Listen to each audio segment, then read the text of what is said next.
حضرت گرامی خصوصاً جو ہے ماہ ذی الحجہ میں ہمارے لوگ جو ہے تھوڑا غفلت کا شکار بھی ہیں. اب یہ بعض حضرات کی جو ہے نادانی ہے اور پھر بعض حضرات کچھ سمجھنے کی کوشش بھی نہیں کرتے. تو میں صرف آپ کو اتنا ہی بتاؤں گا کہ قربانی واجب کس پر ہے. دیکھیے جو نصاب زکوٰۃ کا ہے وہی نصاب قربانی کا بھی ہے. زکوٰۃ کے نصاب کے اوپر پورا 1 سال گزرنا شرط ہے اور قربانی کے نصاب کے اوپر 1 سال گزرنا شرط نہیں ہے.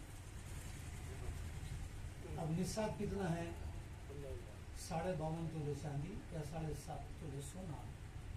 جس کے پاس بھی ہے، جس کسی کے پاس ہے اس کے اوپر قربانی واجب ہے. زکوٰۃ کے لیے 1 سال گزرنا شرط ہے، قربانی کے واسطے سال بھر گزرنا شرط نہیں ہے.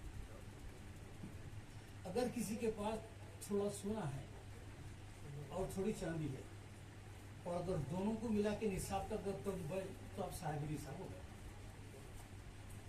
زکوٰۃ کے لیے بھی یہی مسئلہ ہے، قربانی کے واسطے بھی یہی مسئلہ ہے. اور پھر قربانی کے واسطے یہاں تک ہے جیسا 52.5 تولے چاندی اور 52.5 تولے چاندی کی قیمت جیسے مطلب 900 روپے تولا چاندی ہے، تقریباً 48,000 کچھ 200-300 روپے کچھ ہوتی ہے اس کے لحاظ سے. تو اگر کسی شخص کے پاس 48,000 روپے نقد ہے اس کو قربانی واجب ہے. کچھ سال گزرنا بھی شرط نہیں ہے. اور مسئلہ یہاں تک ہے کہ جیسے 3 دن نہر کے ہے نا، 10، 11، 12، اگر 9 تاریخ تک بھی آپ کے پاس پیسے نہیں تھے اور اگر 10 کو پاس تاریخ کے دن آپ کے پاس اتنے پیسے آ گئے تو قربانی آپ پہ واجب. 10 کو نہیں تھے، 11 کے دن آ گئے آپ کے پاس، 11 کو واجب. 11 تک بھی نہیں تھے، آخری دن آ گئے پیسے آپ کے پاس صبح، آپ کو قربانی واجب. تو سونا چاندی رہنا ضروری ہے؟ جی سونا چاندی رہنا ضروری ہے؟ کوئی ضروری نہیں ہے. بول دیا نا میں آپ کو، پیسے بتا دیا نا. اچھا، پیسے سونا چاندی ضروری نہیں ہے آپ کو سونا چاندی رہنا. 48,000 ہے تو اگر نیٹ آپ کے پاس جیسے 52.5 تولے چاندی ہے رکھنا ہونا ضروری ہے تو 52.5 چاندی تولے کے 48,400 یا 200 کچھ ہوتے. آپ وہ کر کے دیکھ لیجیے. 900 روپے تولا. پھر اب چاندی کا ریٹ موجودہ ریٹ 900 روپے تولا ہے تو 52.5 تولے سے اس کو جو ہے ملٹیپلائی کر لیجیے آپ تو 48,200 یا 400 کچھ بنتے اس کے. کیش رہتا ہے. تو اگر اتنی رقم کسی کے پاس ہے تو اس کے اوپر قربانی واجب ہے. اب ہمارے لوگ سمجھے گھر میں 4-5 ماہ الحمدللہ اللہ کا کرم ہے 15-15 ہزار کا تو فون ہے ہمارے پاس.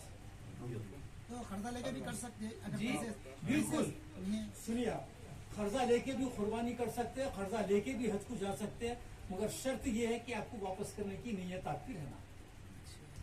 جب قرضہ لے کے ہم اپنے کام نکال سکتے، ہم اپنے کام کرتے، گھر بنا لیتے، بچے کی شادی کرتے، بچی کی شادی کرتے، سالگرہ دنیا بھر کے کام کرتے ہیں قرضہ لے کے، تو اللہ رسول کو واسطے نہیں لے سکتے آپ؟